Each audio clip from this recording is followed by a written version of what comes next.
Hola, hola, buenas noches. Buenas noches tengan todos ustedes. A ver, denme un segundo. Buenas noches. Jorge Montalvo, vamos a hacernos panelistas. Un saludo a todos, feliz martes. Ya regresando de puentes algunos, regresando del descanso, otros empezaron la semana normal con su trabajo habitual.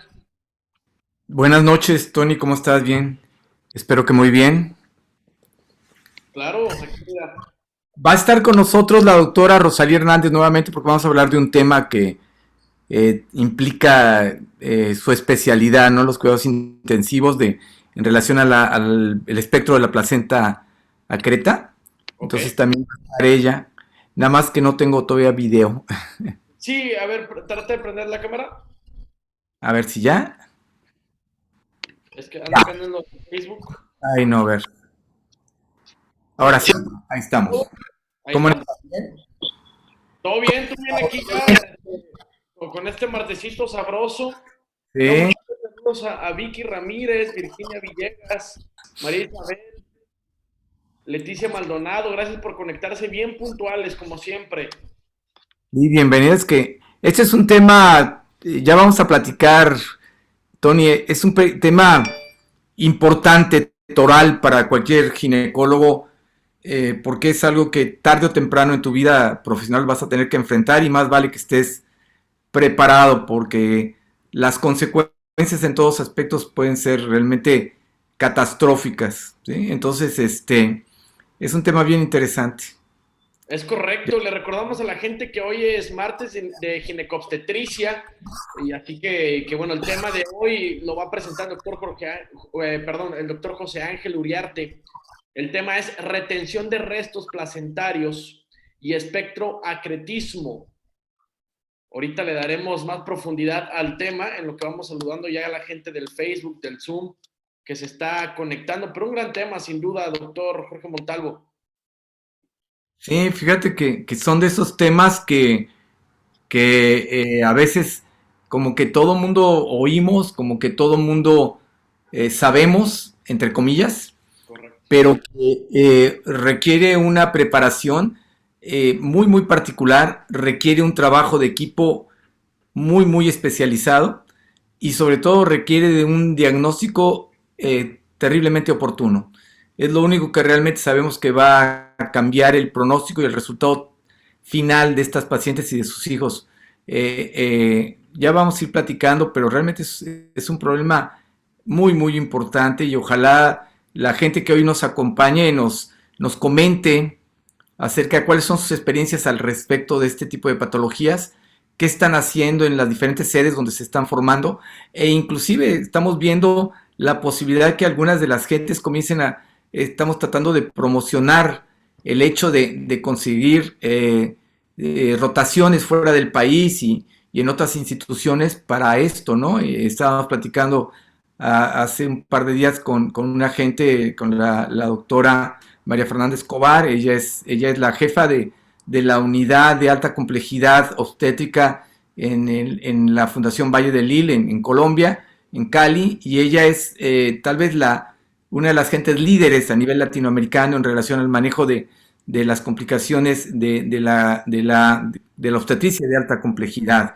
Y obviamente el manejo del acretismo placentario es un área muy importante. Y entonces ver la posibilidad de que nuestros muchachos roten por esos lugares podría ser muy importante para ellos y para nosotros. Entonces necesitamos que pues poco a poco comiencen a involucrarse y participar con nosotros para que podamos de alguna forma, si los podemos ayudar, pues comenzar a impulsarlos, ¿no? Para que comiencen a lograr esa expertise, esa experiencia, porque una de las cosas importantes también es que estos 2 años en las especialidades quirúrgicas por todo lo de la pandemia, muchos de los procedimientos quirúrgicos se han visto un poco limitados. Por lo mismo, Correcto. necesitamos ver cómo subsanar esas, entre comillas, carencias que se han generado por efecto de todo lo que hemos vivido estos años, con objeto de que los muchachos estén pues cada vez mejores preparados porque finalmente el hospital donde te formas te cobija, te protege, pero un día vas a tener que salir y habrá que salir al mundo exterior donde el responsable ya no es tu maestro ni tu jefe de residentes, sino eres tú, y el que tiene que tomar las decisiones correctas, oportunas, eres tú. Pues necesitamos que la gente tenga esa experiencia, ¿no? Es Eh, correcto, doctor Jorge Montalvo, por eso viene también gente de caché, gente que sabe, gente que le sabe al tema para informar a los demás.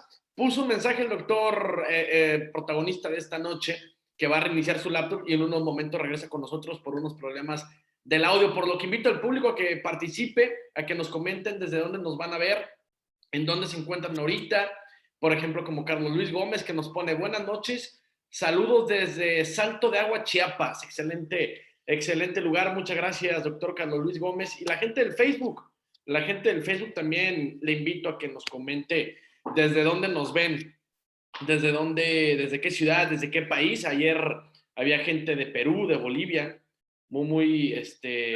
estábamos muy internacionales ayer, a ver hoy desde dónde se hacen presentes, es muy padre ese intercambio. Mira, ya se está conectando el doctor nuevamente. Doctor, ¿cómo está? Un gusto me da saludarlo. Eh, buenas, buenas noches, ¿me escucha? sí, sí te escuchamos. Doctor, mucho gusto. Listo. ¿Puede Andaba prender la cámara? asustado, No, porque no Ángel, agarraba el audio. sí, la cámara, nada más que no te estamos viendo. Si quieres prender tu Sí, cámara, por favor. Eco. sí.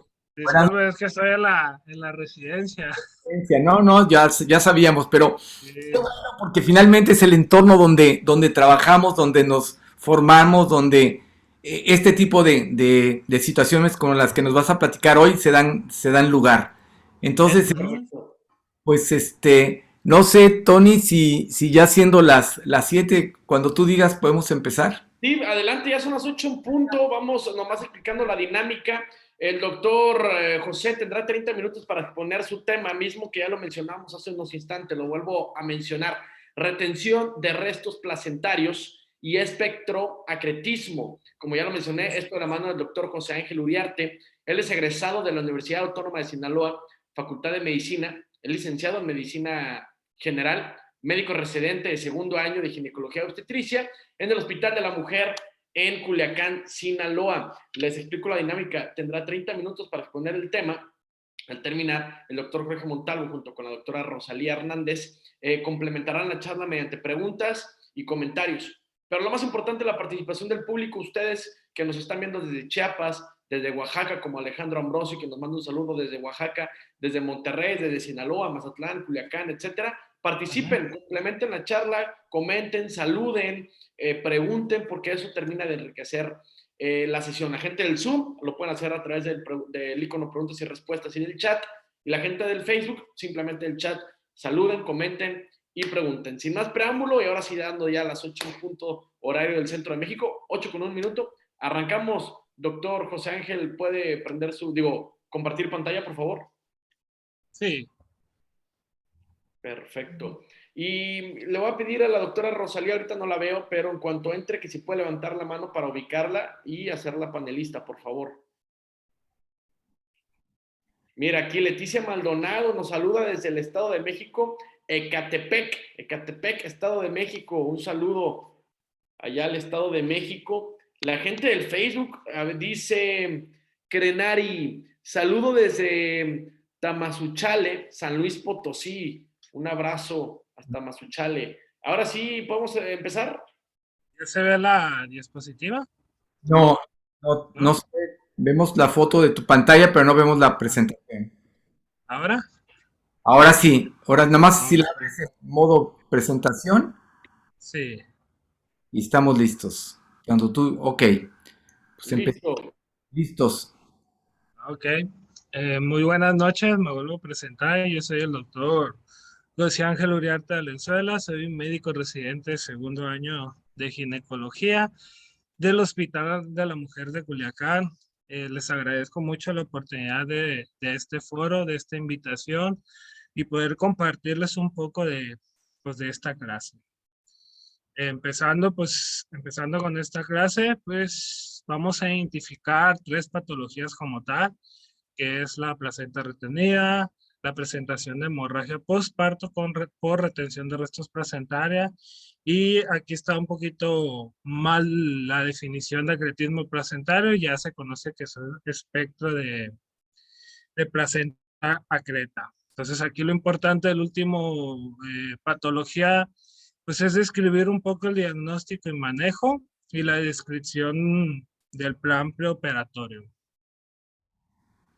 Iniciando con un poquito de la introducción de este tema, hablando lo que es la tercera etapa del trabajo de parto, que es la que se conocemos que es la expulsión de la placenta después del nacimiento del bebé. Esta normalmente se describe en la literatura que es en un periodo de 30 minutos. Fisiológicamente se habla que puede llegar hasta tardar una hora hasta su expulsión completa. En la tercera etapa del trabajo de parto, o también como se conoce el alumbramiento, pues se realizan unas maniobras que es el manejo activo del tercer periodo del trabajo de parto. Esto recordándole la importancia de este manejo activo para necesariamente prevenir lo que es la hemorragia postparto. ¿Qué consiste el manejo activo del tercer periodo? Pues es la administración de las 10 unidades de oxitocina, el pinzamiento y sección controlada y dirigida del cordón umbilical y el masaje uterino de 5 a cada 15 minutos en la primera hora de posparto. Esto se describe que normalmente que el alumbramiento debe durar en un periodo no mayor a 30 minutos. Entonces, vamos a hablar de placenta retenida cuando sea la falta de expulsión de la placenta en estos 30 minutos posteriores al nacimiento. Como se refiere, el alumbramiento hasta un 98% se describe la literatura que es en menor de 30 minutos. Si llega a presentarse más de 30 minutos, pues va a haber más complicaciones, principalmente la hemorragia postparto o en casos un poquito más graves, pues como una endometritis. Hablando de lo que les estaba hablando, fisiológicamente se habla que la placenta se expulsa fisiológicamente hasta en una hora aproximadamente. Esto se habla si se llegara a llevar un manejo o de la placenta espontáneamente, si no se hace una extracción dirigida. Un poquito de la clasificación, pues se clasifican en tres, que es placenta atrapada, encarcelada, la placenta adherida, y aquí entraría la tercera patología, que es el espectro de placenta. La placenta atrapada, pues es la características clínicas vistas en la placenta retenida, que es el borde de la placenta que se observa a través del orificio cervical. La placenta adherente, pues es una placenta que se dificulta un poco a la extracción, ya haciendo una maniobra o una extracción manual, pues hasta en un 90% de los casos, pues se puede extraer sin ningún problema. Ya el espectro de placenta, pues lo vamos a comentar más adelante. Una literatura de Not Today pues habla que en varios ultrasonidos que realizaron en varios estudios pues encontraron que en el manejo activo del alumbramiento se encuentran cuatro fases para la expulsión de la placenta. Aquí lo importante pues es la fase de contracción.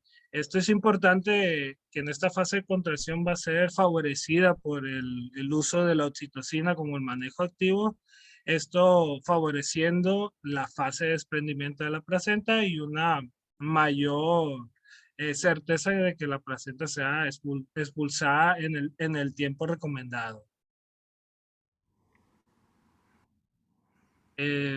pues se describen varios factores de riesgo que puedan ocasionar una placenta retenida. Una de las más comentadas es pues el uso de ergometrina. Esto hablando un poquito porque la oxitocina, que lo utilizamos como el primer uterotónico en la prevención de hemorragia postparto, sigue el triple gradiente de concentración de la contracción del útero. En cambio, el uso de la ergometrina pues es una contracción más totalmente del útero sin seguir este triple de gradiente de concentración, lo cual va a ocasionar que sea una contracción totalmente del útero y no se va a poder provocar la expulsión de la placenta.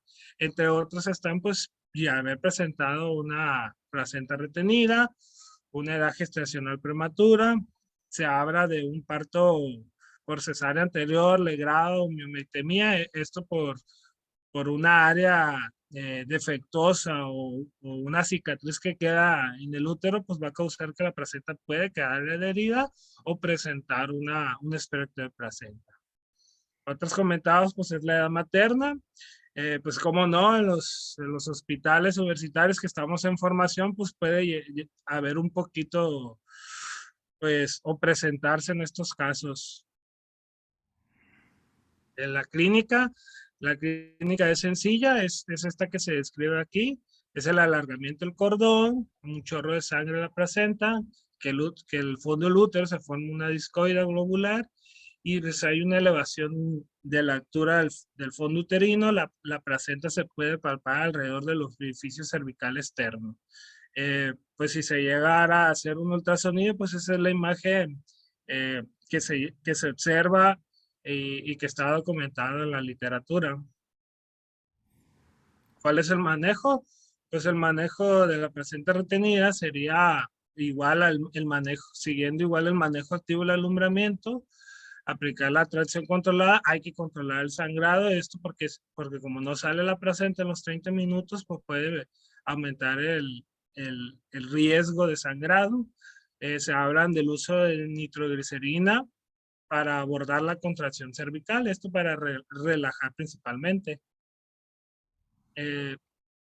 Yo creo que a muchos de colegas obstetras pues ya nos ha tocado la oportunidad de hacer una extracción manual de la placenta, 30 minutos posteriores del tiempo recomendado.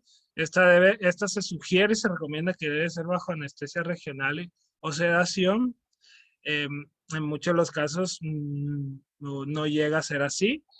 El manejo obviamente tiene que ser profiláctico por la manipulación de la cavidad uterina al hacer esta maniobra. ¿Cómo se hace la maniobra? Se toma una mano en el fondo y la otra se introduce en la cavidad uterina. Se trata con los dedos, tratar de barrer todo lo que es la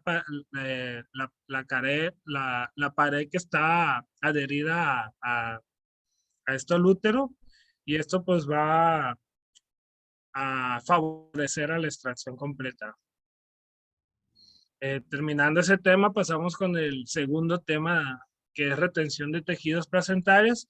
Esta pues se presenta como una hemorragia posparto secundaria. Entonces, ¿qué es la definición de una hemorragia posparto secundaria? Es aquella que se refiere al sangrado excesivo que ocurre entre las 24 horas posteriores al nacimiento y a las 12 horas posteriores al parto. Esta pues se representa hasta el 1% de las puérperas, y la clínica es característica de la retención de tejidos placentarios es que es una subvolución del lecho placentario, los productos retenidos, y puede causar infección. Entonces esta retención de tejidos placentarios se presenta como una hemorragia posparto secundaria y tiene pues alto riesgo de causar una endometritis, una infección dentro de la cavidad.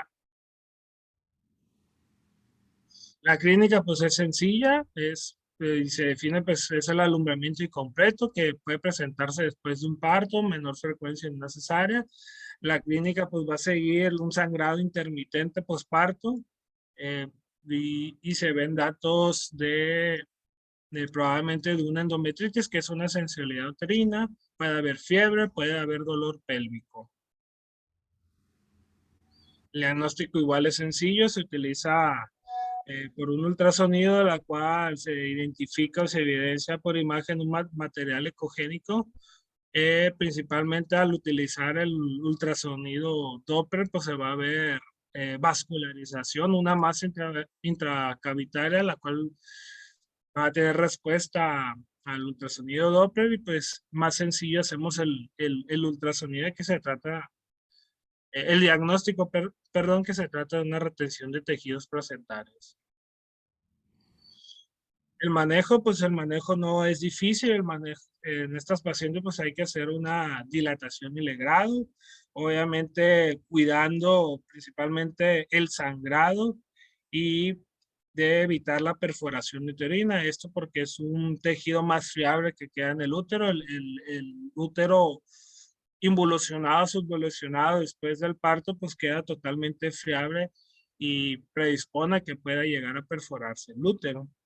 Igual se recomienda que se utilice el manejo con oxitocina para tener que ese útero se contraiga, utilizar gluconato de calcio y antibióticos profilácticos, esto principalmente pues, por la manipulación de la cavidad uterina y por el riesgo ya de tener restos placentarios y que se pueda infectar esa cavidad, o si ya está infectada.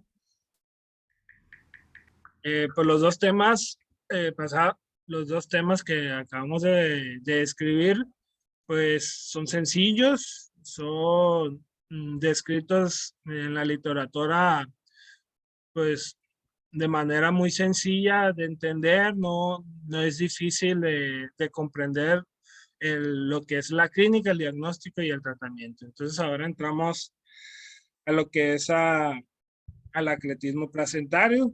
Esta pues se define como aquella, perdón, es el espectro de placenta creta. Es aquella placenta que se va a adherir al miometro de forma normal. ¿Qué sucede aquí? Pues es una complicación compleja obstétrica con aumento de la mortalidad y morbilidad materna. Esta pues es consecuencia del daño entre la interfase del endometrio y miometro. Pues el espectro de placenta creta pues ha ido en aumento debido al incremento de la tasa de cesáreas. Entonces, esto es consecuencia de una placenta que está mal insertada porque hay una unión anormal de la placenta a la pared uterina. Esto porque hay una ausencia, ya sea total o parcial, de la adhesivo basal, un desarrollo incompleto de la banda de Nitabush. Entonces, en la clasificación de FIGO hablan de que se divide en grado 1, grado 2 y grado 3. Pues habla que el grado 1 es la placenta creta, es la que está normalmente adherida a lo que es el miometro, pero no lo rebasa. El grado 2 es aquella placenta normalmente invasiva que se refiere a increta, es aquella que penetra el miometro. Y la placenta o grado 3, que se llama también placenta percreta, es aquella que ha penetrado totalmente el miometro y puede llegar a la serosa o órganos adyacentes, principalmente a la vejiga. Esta es otra imagen más, pues que nos hace más ver con detalle las distintas capas, lo que es la adhesiva, el miometro y la serosa, y el grado de penetración que va a tener la placenta. Esto pues comentábamos que por la ausencia parcial o total de la adhesiva basal y el desarrollo imperfecto de esta capa de Nitabush o fibrinoide, pues la línea fisiológica de un plano y otro van a quedar totalmente fijados. Esto principalmente por una cirugía uterina previa. Entonces, comprendiendo un poco de la patogénesis, pues sería la interfaz del endometrio y miometrio. Los factores de riesgo más descritos pues, son las cirugías previas uterinas. Principalmente se habla de una cesárea previa, una placenta previa insertada sobre una cesárea previa. Y aquí se habla del porcentaje que va a poder presentarse el acletismo placentario de acuerdo a las cesáreas que tenga la paciente. Entonces, hasta un 4 o 5 cesáreas previas llega a aumentar hasta el 67%. Otras cirugías como miotomías, legrado o extracción manual de la placenta, pues van a tener factores de riesgo para presentar esta dicha patología. Y esta fisiopatología es lo que ya comenté ahorita, es una deshidratación defectuosa, esto ocasionada por un área cicatrizada por una cirugía uterina previa, va a involucrar la interfaz endometrial y miometral, lo cual va a quedar de anclaje que se hallará al momento. Entonces, las vellosidades coriónicas pues van a penetrar más de donde deben insertarse. Pues esta es una imagen histológica que se describe bien o que se alcanza a observar la imagen como parte de la placenta rompe esta interfaz, llega a más, esta es la parte donde queda totalmente parcial adhesida y que llega a comprometerse hasta el miometro.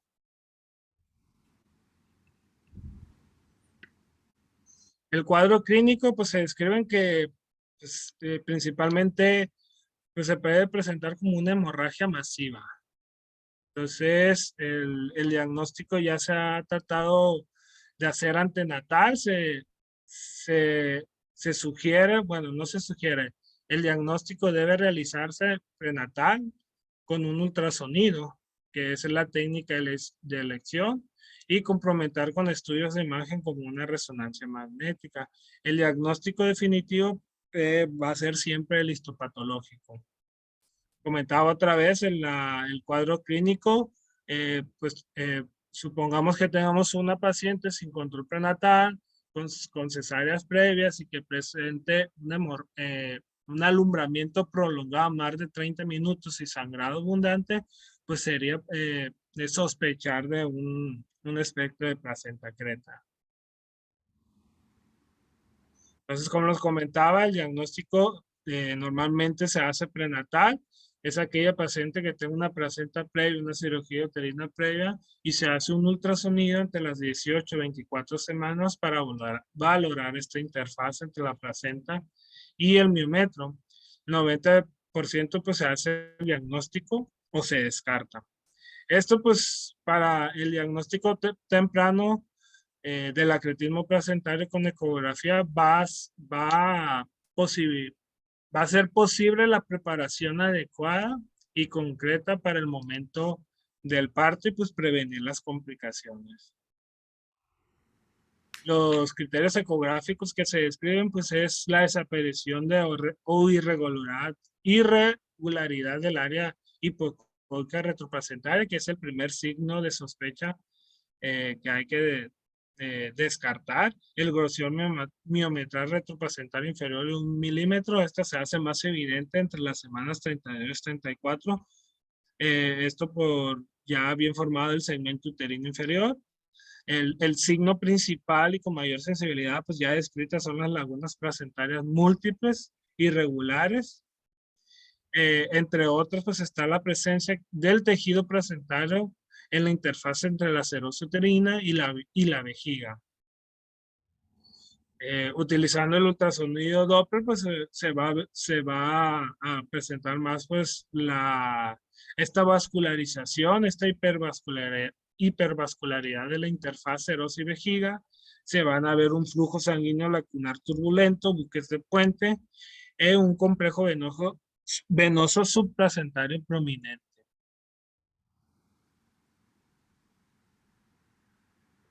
Complementando pues la resonancia magnética es complementario esto para cuando hay áreas donde el ultrasonido no puede detectar si la interfaz del endometrio y miometrio llega a invadir hasta la serosa de la vejiga, pues la resonancia magnética nos va a poder observar o visualizar mejor si está invadido la vejiga y detectar si se trata de un percretismo placentario.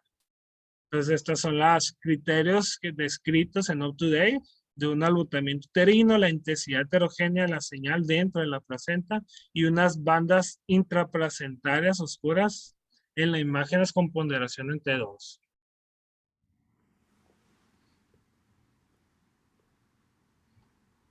Entonces, ya hablando un poquito del manejo del acretismo placentario, se describe que tiene que ser planeado, tiene que hacerse una cesárea electiva y programada entre las 34 y 35 semanas, previamente administrar el esquema de modulación pulmonar. Si tiene que tener una visita preanestésica, una valoración preanestésica con mínimamente 6 concentrados eritrocitarios y 3 plasmas. Se habla si es anestesia regional o general. Varios de la evidencia científica nos habla que de un 8 a un 45% que se aplica anestesia regional termina en una anestesia general. Esto provocado por las grandes cantidades de pérdidas sanguíneas que pueden causar una acidosis metabólica. Entonces llega a hacerse una anestesia general. Entonces, la importancia aquí de hablar, pues es el manejo multidisciplinario que se va a llevar por varios especialistas, el ginecólogo, el oncoginecólogo, el anestesiólogo, el urólogo, hasta el médico de cirugía vascular, por, por esta complejidad de esta patología.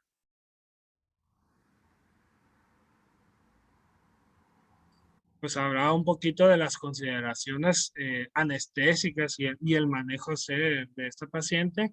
Se hablaba, pues el diagnóstico bueno, el tratamiento definitivo pues va a ser la histerectomía total o subtotal.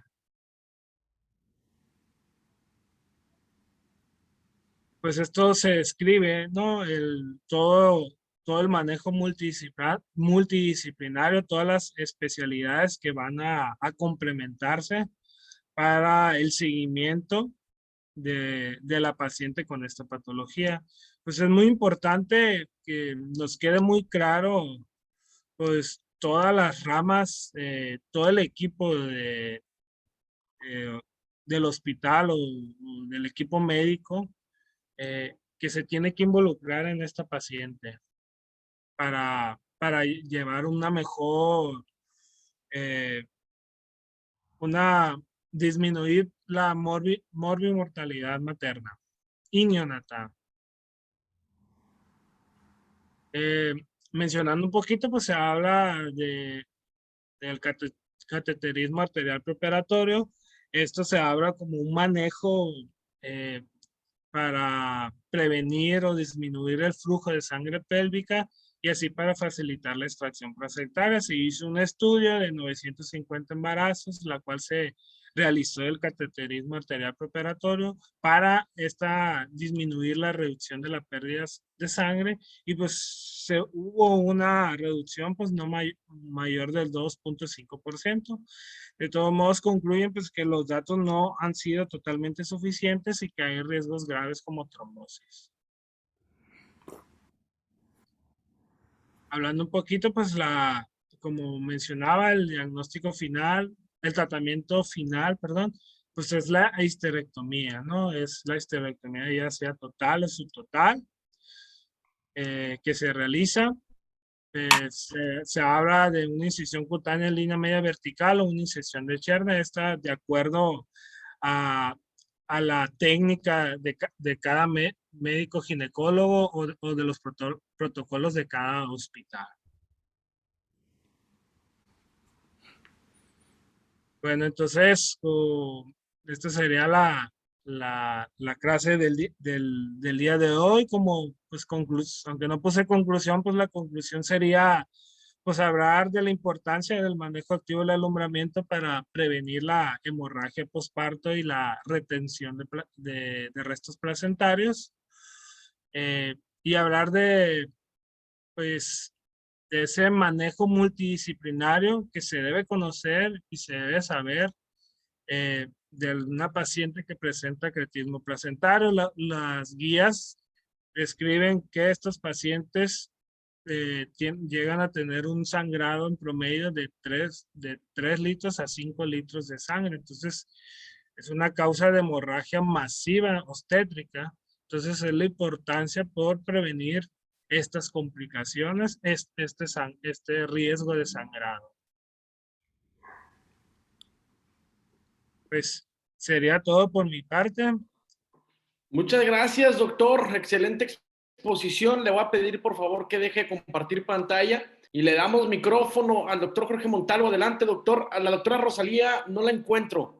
Sí, ahorita, curiosamente, Rosalía me acaba de hablar, está precisamente terminando una histerectomía obstétrica, y ojalá se pueda comunicar para que nos platique de esta experiencia. La doctora Rosalía Hernández es ginecobstetra y además especialista en cuidados intensivos obstétricos, ¿no? Entonces, ahorita estaba en una cirugía, me dijo que apenas estaban terminando, pero bueno.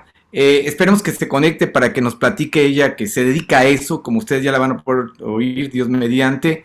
Está terminando, le digo, un procedimiento del cual en un momento dado todos tendríamos que tener conocimiento y generar no solo el conocimiento, sino las destrezas para enfrentar esto. Y destrezas me refiero no solo desde el punto de vista quirúrgico, sino desde el punto de vista también de actitud.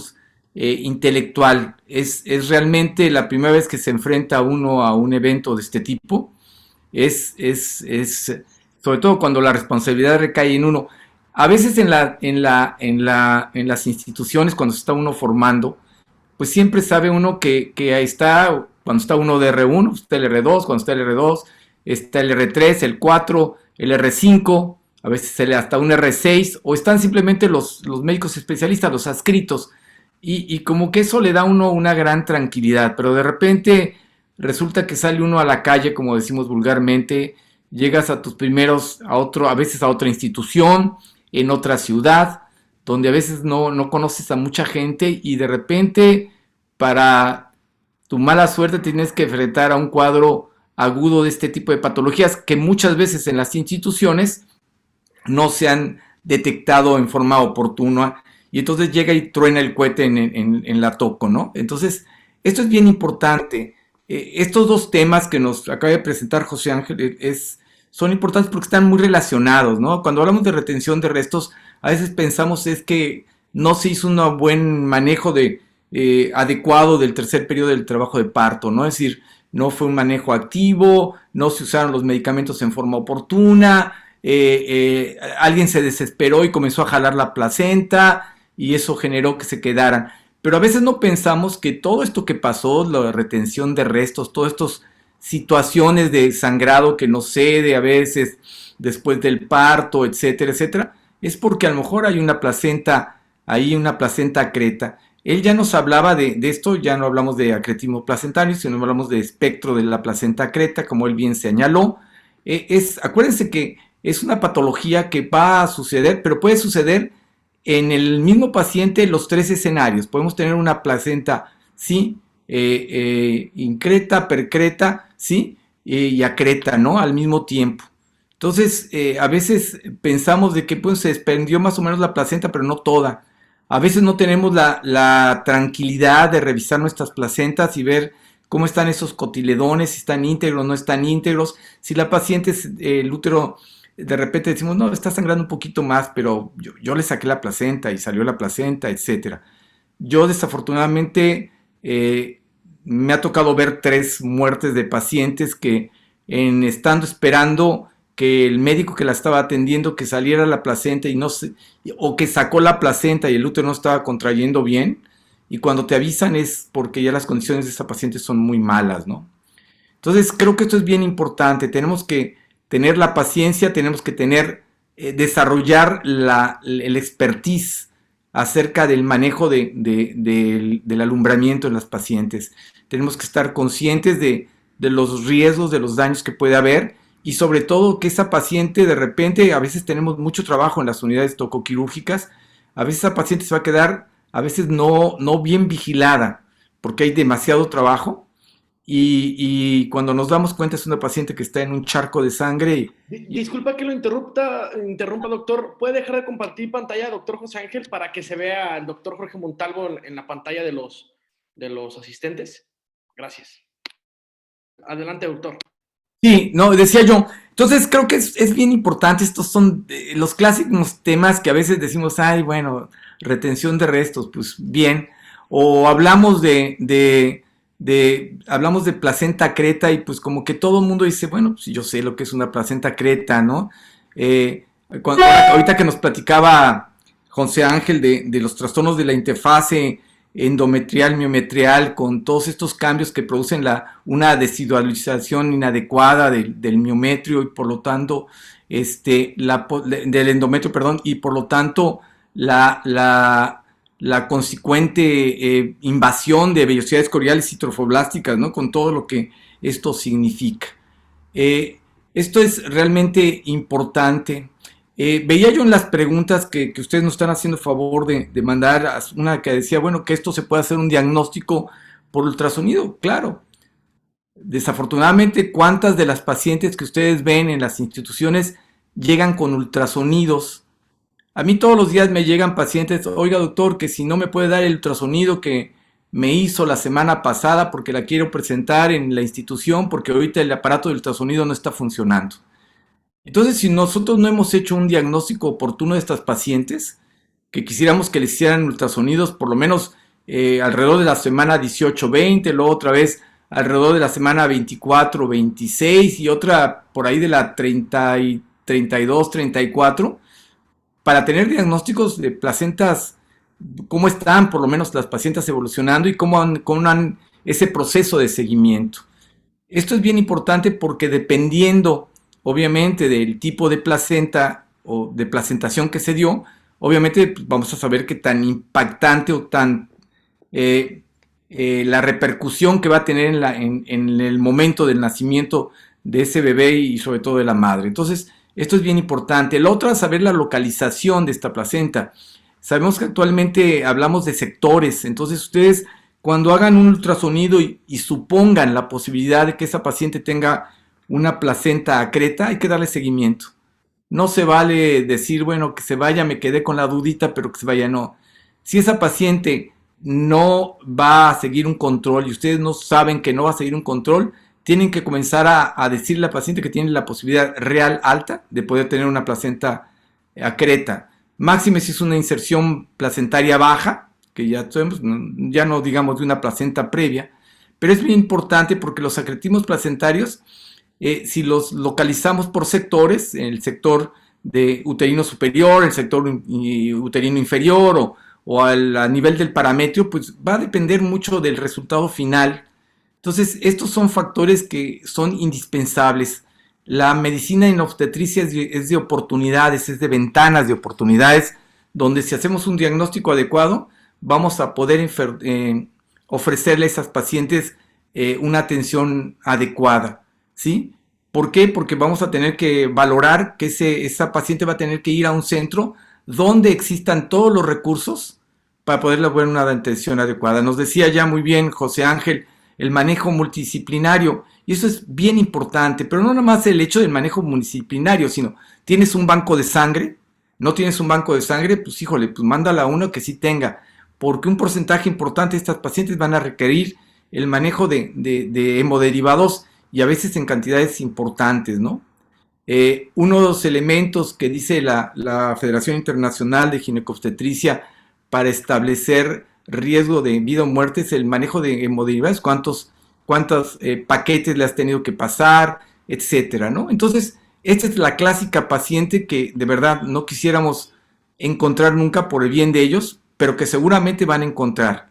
Si ustedes hasta ahorita R3, R4 no les ha tocado una placenta acreta, híjole, pues comiencen a buscarla, ¿no? Porque necesitan capacitarse, necesitan formar equipos, necesitan saber tomar decisiones oportunas para que esto realmente, como decía, no trascienda más allá. La Federación Internacional usa un término para hablar de todo esto, y es decir que tenemos que reducir la posibilidad de near miss.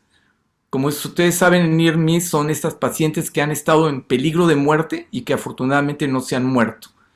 Decíamos hace unas semanas, platicábamos de esto del near miss, como esas pacientes en las cuales tendríamos que decir por qué esa paciente llegó a estar tan grave que casi se me muere. ya no hablemos de las pérdidas maternas, la mortalidad materna que es terrible, ¿no? Pero estas pacientes que a veces no se murieron y que teníamos que analizar por qué no se murieron esa paciente, qué hicimos. Y también qué hicimos, tanto dejamos de hacer para que llegara a situaciones críticas, como qué hicimos para que esa paciente no se muriera efectivamente. Es decir, cuáles fueron las medidas que tomamos de manera adecuada para que esa paciente no se muriera. Entendiendo que muchas de estas pacientes van a quedar con secuelas y a veces secuelas terribles, ¿no? ¿Sí? Entonces, todo esto es bien importante. Estos son de los temas que necesitamos revisar una y otra vez y entender que esto necesitamos capacitarnos para hacer equipo. Necesitamos muchos más especialistas en medicina crítica. Yo sé que muchos de ustedes quieren, a veces hablan de hacer medicina de la reproducción o urogine, oncogine, etcétera, y está padre, pero también necesitamos capacitarnos en el manejo de la paciente crítica, porque seguramente en las instituciones, y muchos de nosotros hemos trabajado en instituciones, vamos a tener que enfrentar a estas pacientes y tenemos la obligación de darles el tratamiento, como les digo, adecuado y oportuno. Hace aproximadamente unos 3 meses que operaba yo a una doctora con un acretismo placentario, una placenta percreta. Me decía el angiólogo cuando estaba yo, terminamos haciendo una cesaristerectomía, y me decía el angiólogo, el vascular que había yo convocado para estar dentro del equipo, me dice, caray, ya cuando terminamos me dice, ya me puedo ir. Afortunadamente todo estaba bien. Le digo, sí, ya te puedes ir, gracias. Y me dice un poquito en sorna, me dice, caray, nada más te faltó invitar al genetista. Y me reí y le dije, bueno, pues el día que se te ofrezca a ti o a tu familia vas a querer que esté hasta el genetista, ¿no? Porque estaba obviamente el anestesiólogo, mi equipo quirúrgico, tenía yo cirujano, tenía yo un angiólogo, un vascular, tenía yo un urólogo, tenía yo un intensivista. Es decir, teníamos cubierto todo, doctora, esposa de doctor, ya se imagina, ¿no? Entonces, todos estos son aspectos que necesitamos comenzar a integrarnos, saber hacer nuestros equipos y sobre todo hacerlos de manera oportuna y eficiente para que esto funcione bien. Entonces, yo sí los invito que revisen el tema, que nos platiquen cómo están haciendo, qué creen que falta en sus rotaciones. Estamos tratando de buscar apoyos para las rotaciones de diferentes lugares con objeto de que ustedes vayan saliendo lo mejor preparados posibles y que esto, signifique una mejor atención para nuestras mujeres, ¿no? Entonces, esto es bien importante. Acabamos de pasar del Día Internacional de la Mujer y esto es de los temas donde realmente, ¿sí?, tenemos un compromiso todos, hombres y mujeres, ginecólogos y ginecólogas, con nuestras pacientes. Es algo que tenemos que comenzar a reducir. No es justificable que muchas de estas patologías, si son identificadas de manera oportuna, sigan generando tanto dolor, tanta pérdida en tantos lugares, ¿no? La hemorragia obstétrica sigue siendo la causa número 1 de muerte en Latinoamérica, ¿sí? Decimos a veces que la mortalidad en ciertas áreas de nuestro país es las enfermedades hipertensivas, bueno, últimamente, obviamente, estos 2 años con el COVID, pero fuera de eso, la hemorragia sigue siendo el coco, ¿no? Entonces, desafortunadamente muchas, yo podría decir que casi todas, pueden ser prevenidas si los atendemos en forma adecuada y oportuna. Entonces, yo sí los invito a trabajar, a buscar capacitarse, buscar grupos de trabajo. Ahorita mandamos a una gente a capacitarse a Colombia con una amiga de nosotros, la doctora María Fernanda Escobar. Ella es la chairman precisamente de Medicina Crítica de la Federación Latinoamericana de Ginecología, y está en Colombia, en la Fundación Valle del Lili, y está en una unidad que se llaman las WACO, le dicen ellos, la Unidad de Alta Complejidad Obstétrica, ¿no?, donde manejan todo esto, y que realmente necesitamos que gente capacitada, ojalá en un ratito más se pudiera, antes de que termine la hora, la doctora Rosalía Hernández, para que nos platique acerca de todo esto. Y yo, como les digo, quisiera que siguiéramos buscando qué están haciendo, es decir, en sus hospitales están realmente preparados para enfrentar esto. Muchos decimos sí, pero a la hora de que truena el cohete, como digo yo, a veces no tenemos todos los elementos ni está todo el personal que tendría que estar. Y este es un procedimiento donde tenemos que estar acompañados, meterse, alguna vez lo hice cuando recién terminé mi especialidad en el seguro, llegar a operar a una paciente así, y la verdad es que salí adelante porque más que por otra cosa, porque Dios es grande, che. Porque afortunadamente había algunas gentes que me pudieron apoyar en el último momento, pero eso no se vale, ¿no? Es decir, si yo supongo que esto puede tener, y hay que estar pensando siempre que esto puede suceder en cualquier momento. Es decir, no está esperándonos a decir, es que si hoy sí estoy listo, hoy tengo todo el equipo. No, va a estar ahí, y cuando truena tenemos que estar realmente pensando. Es cuestión de actitud mental, todo el tiempo pensar.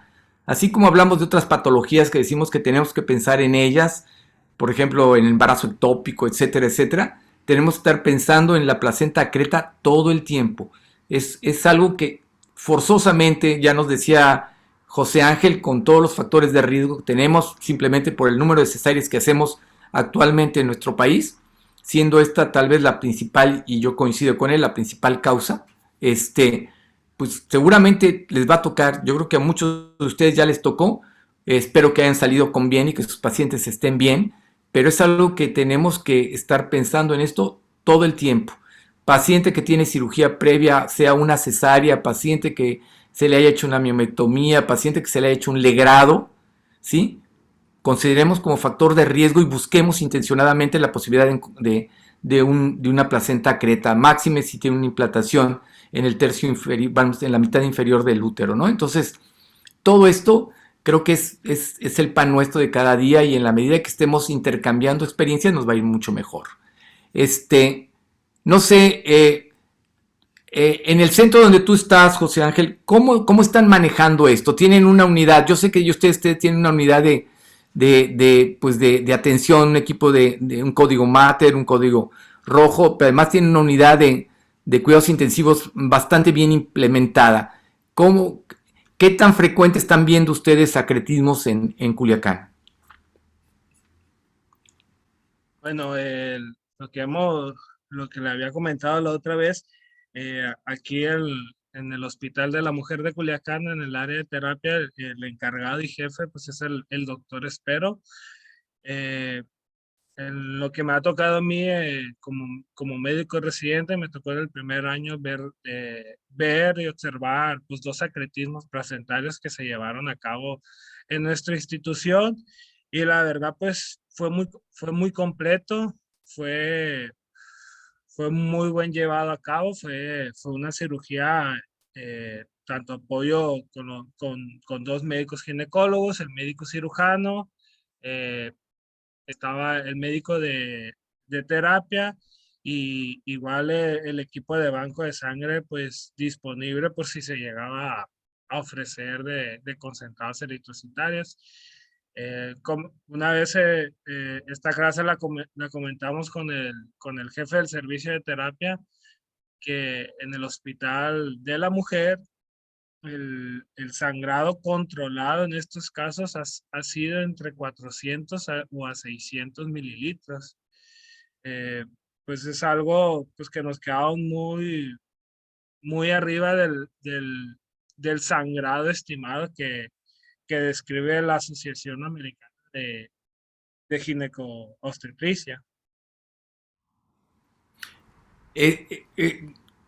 La verdad que hablar de 400 mililitros de sangrado en un caso así de que tiene una seria histerectomía, pues realmente es poquito, ¿eh? La verdad es que a veces los ginecólogos, cuando nos dicen qué tanto te sangró, pues más o menos, y volteas a un lado y ves el número de compresas, gasas, etcétera, el aspirador, y aquello ha sido una verdadera masacre, ¿no? Materialmente. Entonces, sí creo que es muy importante el que vayamos viendo todo esto. Dice el doctor Carlos Luis Gómez, él nos dice, ya se puede sospechar de acretismo placentario en los ultrasonidos de control de embarazo cuando la interfase del espacio retroplacentario y se puede sospechar el grado de invasión placentaria en el miometrio. ¿Qué medidas se toman en el preoperatorio? Ya nos decía, que tú hablabas de cuáles tendrían que ser las medidas que nos dice. Yo estoy totalmente de acuerdo con el doctor Carlos Luis Gómez, es decir, Ojalá a todas nuestras pacientes les pudiéramos hacer un seguimiento intencionado para la identificación oportuna de la localización de las características de la placenta. A veces vemos nada más si la paciente está anterior, posterior, si es corporal, si es fúndica, etcétera, pero no nos fijamos realmente en el proceso de placentación, qué tan eficiente o deficiente ha sido, ¿no? Pero bueno, entonces creo que es muy importante y hay que, los que tienen un ultrasonido tienen la obligación de hacer un buen ultrasonido, tenemos la obligación de hacer un buen ultrasonido. Y si no lo podemos hacer, tenemos la obligación de mandarlas donde sí se lo puedan hacer. Es decir, no hay que tener miedo a derivar un paciente cuando pensamos que alguien lo puede atender mejor. Creo que a la larga vamos a estar más contentos porque estamos haciendo mejor medicina y el paciente nos va a agradecer también mucho más porque lo hemos puesto en manos adecuadas. Cuando nosotros podemos resolverlo, pero cuando no tenemos la suficiente experiencia, hay que apoyarnos en la gente que sí sepa y tenga el conocimiento y la experiencia. Entonces creo que eso es bien importante. Y José Ángel nos dice el doctor Gómez, Carlos Luis Gómez, ¿cuáles serían las medidas preoperatorias que ustedes plantean donde estás tú en relación a estos pacientes? Tú nos ponías ahí ya acerca de cuándo terminar el embarazo. ¿Cuáles serían las recomendaciones o cuáles son las recomendaciones que ustedes hacen en el servicio de ginecobstetricia del Hospital de la Mujer en Culiacán cuando el paciente está en estas condiciones? Pues ha llevado a pie de la letra lo de la evidencia científica. La interrupción ha sido no mayor de las 35 semanas con el esquema de modulación pulmonar ya complementado. Obviamente, hacer hincapié a la paciente y a los familiares de la importancia de tener sangre disponible, que últimamente hemos tenido mucha deficiencia y dificultad a la hora de conseguir sangre en las pacientes obstétricas. Obviamente, pues la valoración anestésica, la valoración por cirugía en este caso, que es el que nos complementa aquí, y pues la evaluación del ultrasonido, ¿no? Es el ultrasonido Doppler. Si se tiene duda, pues yo no veo la inconformidad o de no ser necesaria la resonancia magnética. Yo creo que la resonancia magnética está bien complementada para estratificar, pues más que nada visualizar mejor pues el grado de inserción de la placenta y así pues tener una mejor oportunidad a la hora de planear la cirugía. Sí, yo creo que esto es bien importante. Ya tú nos decías algo del anestesiólogo, etcétera. Creo que esto, vamos, no siempre se puede, desafortunadamente, porque como decimos, muchas de las pacientes van a llegar a la toco con el proceso a todo lo que da y realmente a veces ellas mismas ignorando que tienen una situación. Hace poco tiempo, a mediados del año pasado, un ginecólogo muy experimentado nos habló al hospital para decirnos que había entrado a hacer y esto también tómenlo en cuenta, sobre todo los cirujanos, los ginecólogos jóvenes que a veces van a maquilar a clínicas y etcétera, que de alguna forma ayudan a los pacientes, bueno, pero a veces no tanto, ¿no? Porque a veces están trabajando en lugares donde no existen todos estos recursos que ya nos mencionó el doctor Uriarte. Y este doctor, una gente muy experimentada, llegó, abrió y se encontró con una placenta percreta, ¿no? Es decir, esos caras anteriores de útero que parecen la cabeza de la hidra, ¿no? Así llena, toda vascularizada, con unas venas todas impresionantes, inmediatamente por abajo del peritoneo, es terrible, con invasión a vejiga, etcétera. Y en ese momento él decidió dar unos puntos, cerrar a la paciente y pedir ayuda. No se imaginan la cantidad de críticas que recibió, ¿no? Todo el mundo se lo acabó como que no había podido hacer una cesárea esterectomía, todo eso. Pero creo que fue una acción realmente profesional. Lo discutí después con él, le decía yo, pues no te andes metiendo donde no debes de meterte, es decir, acuérdate que estos pacientes requieren y a veces por tratar de ayudar en ciertas cliniquitas, corren más el riesgo el paciente y tú. Pero tomé una decisión, creo que muy profesional, muy valiente, el decir, aquí no la puedo operar, esta paciente si la quiero operar, se me va a morir. Entonces la trasladó ya a un hospital, ya de tercer nivel, donde la recibimos y afortunadamente la paciente se pudo pues operar con mucho más condiciones, con todo esto que ya nos decía ahorita José Ángel, ¿no? Con un banco de sangre, con un equipo de anestesia adecuado, con un equipo de neonatología adecuado, con el vascular, con el cirujano, el urólogo, etcétera, etcétera, ¿no? Intensivista, con una unidad de cuidados intensivos, en fin. Entonces, esto es bien importante por dos cosas. Miren, muchachos, necesitan ante la posibilidad de tener que enfrentarse a una paciente con una patología de este tipo, dar una información completa y adecuada. Y aquí voy en relación a un consentimiento donde ustedes le hagan hincapié a la paciente y a la familia de todo lo que implica esta situación. Es una situación de alta complejidad y es una situación de alto riesgo, donde la vida de la paciente está pendiente de un hilo a veces. Entonces, esto es bien importante hacérselos ver a la familia y a todo el mundo, ¿no? Por eso es importante también tener un equipo de gentes que en un momento dado nos apoyen, porque esto nos va a reducir riesgos. En el momento en que se lesione una vejiga, se lesione un uretero, haya una lesión vascular, nada de que es que yo andaba buscando para ver quién me ayudaba o cómo yo más o menos sabía. No, tienes que tener un especialista, alguien que te ayude a resolver.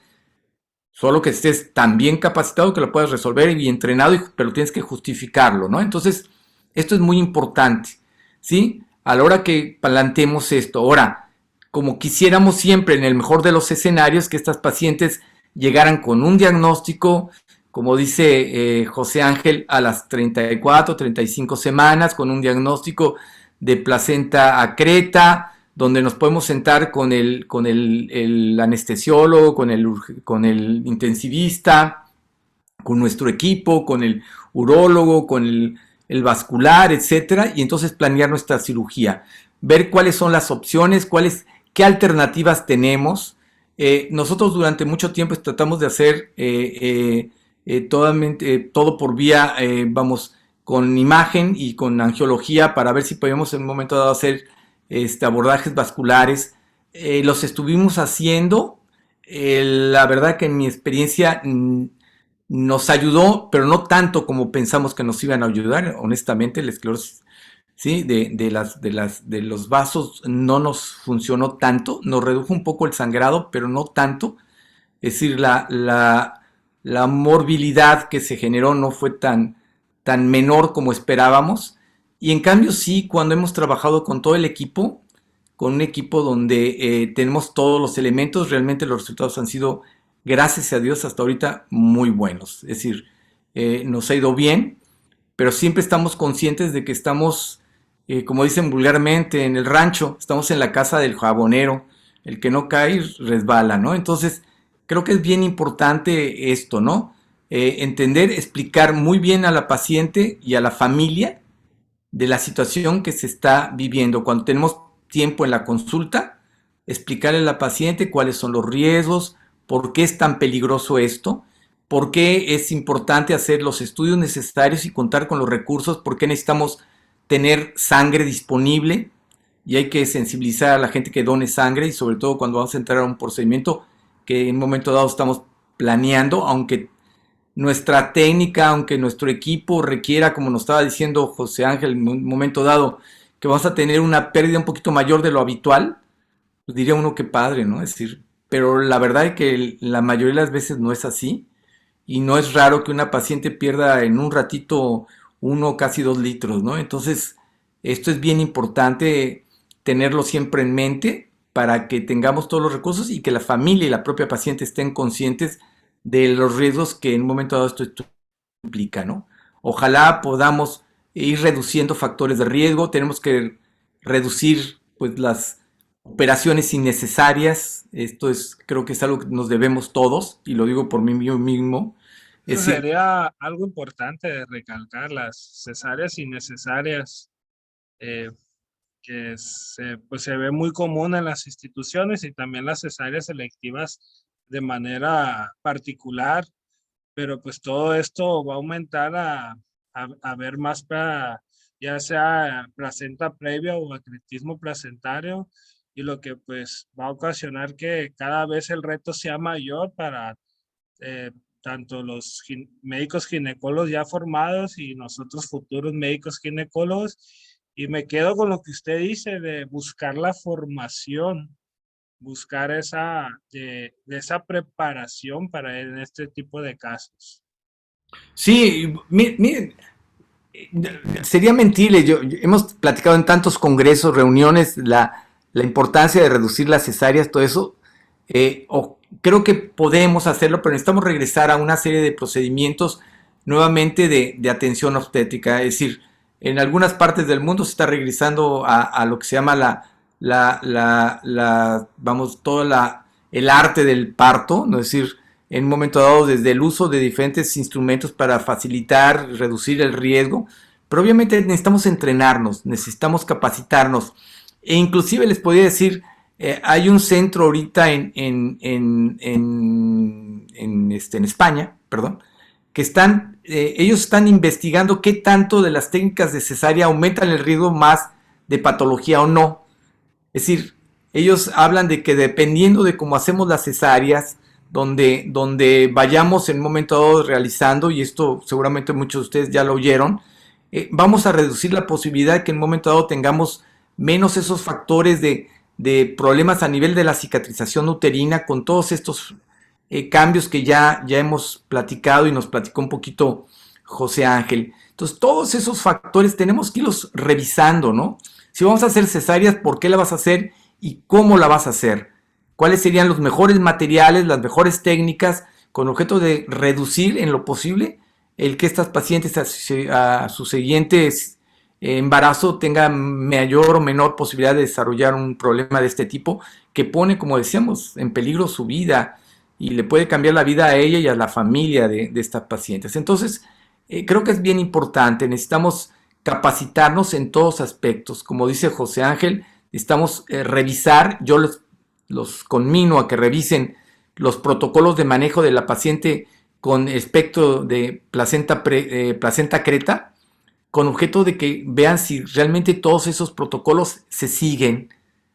Hay que insistir, hay que aprender a ser ordenados, disciplinados y no tener miedo de a veces llevarle la contra inclusive al superior, al residente de arriba o inclusive al adscrito, cuando en un momento dado no se están tomando las medidas adecuadas para garantizar de alguna forma una mejor atención para esos pacientes. Entonces, creo que esto es parte de lo que tenemos que ir haciendo y que en un momento dado, también quiero decirles, se sientan apoyados por nosotros, ¿eh?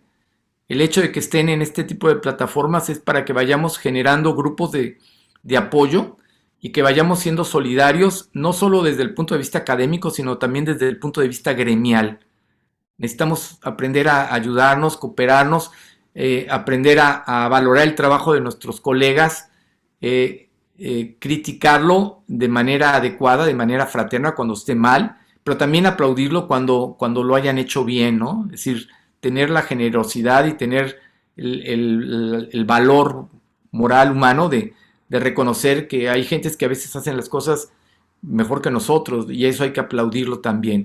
Todos podemos aprender y todos podemos, como les digo, buscar mejores alternativas. Siempre hay una mejor oportunidad para aprender.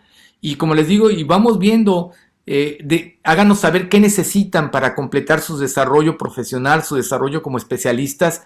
Y si podemos ayudar, con mucho gusto lo haremos a través de esta plataforma y de la misma Federación Mexicana de Ginecología, con objeto de que ustedes cumplan con todo su formación de manera integral, adecuada, para que cuando salgan a trabajar en donde vayan a trabajar, lo hagan de manera excelente, ¿no? Es decir, tenemos que buscar la excelencia, la calidad y que ustedes mismos nos vayan ayudando a ser cada vez más innovadores.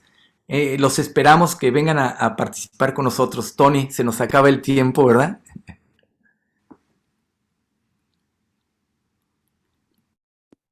¿Sí? ¿Sí me oíste, Tony? Creo que está apagado tu micrófono, ¿no? Ah, Perdón ahí tengo fallas aquí técnicas entre el micrófono, el audio, etcétera. Pero ya vamos a concluir, ya se nos fueron de las 9 de la noche. Doctor José Ángel, muchas gracias por la presentación. La verdad, no escuché si dio alguna conclusión final para despedirnos, si no me gustaría que la dijera el doctor José Ángel. Sí. Conclusión de la clase, como tal, de lo que No, hablamos. algo para despedirte. ¿Qué recomendación nos das finalmente? Aparte de lo que ya nos decías algo, José Ángel, en relación a la capacitación, pero ¿cuáles serían los puntos que tú crees que es importante que nos llevemos a casa todos? Pues yo creo de lo más importante que yo llegué a recalcar y vuelvo a hablar, pues el, la importancia del manejo activo al alumbramiento, esto pues para prevenir las hemorragias, porque es muy común que en las unidades institucionales, igual aquí me ha pasado, que el manejo activo no se realiza como tal en el simple hecho de que la oxitocina, el colocarle la oxitocina se hace después del nacimiento del hombro anterior cuando eh, debe hacerse en ese preciso momento, pero muchas las veces no se hace. Entonces esto pues desarrolla más a que venga esas complicaciones de la hemorragia. Y pues igual comentando del espectacletismo placentario, pues un tema a lo mejor pues ya un poquito más complejo, pues todo lo que es el diagnóstico y el manejo, pero es interesante pues ver el manejo, lo que es la interrupción del embarazo, el manejo que se da, pues igual como usted comentó, pues ver cómo se está haciendo el protocolo de esta patología en nuestras instituciones. Eh, eso sería la clase de la plataforma, pues estaba un poco nervioso de si podía dar una muy buena clase y pues esto es para seguirnos complementando y desarrollando como médicos en formación, médicos residentes y pues a todos los médicos que se encuentran en línea, pues les invito a que también se animen a dar una clase, ya sea de ginecología, de otro tema, para seguirnos actualizando, porque estas son, pues traté de estar lo más actualizado a lo que se hablan de las guías, de varios artículos que encontré. Entonces, pues espero les guste, les puedo pasar a los artículos en ya sea al doctor que los pueda pues difundir, pero sí está muy bien esta plataforma para seguir actualizando. Correcto, muchas gracias, No, doctor. a ustedes. Con esto terminamos. Gracias a todos por quedarse más de la hora. Gracias de verdad a los más de 60 personas del Zoom y las que tuvimos en el Facebook. Muchas gracias por sintonizarnos, por comentarnos y por las felicitaciones que le hacen llegar al doctor. Nos despedimos, nos vemos el próximo martes. Le mando un abrazo a todos. Igualmente. Muchas gracias, doctor Jorge. Sí, José, muy bien, ¿eh? Felicidades nuevamente, Tony. Cuídate mucho, que estén bien. Muchas gracias. Mucho. Muy amable. Vamos y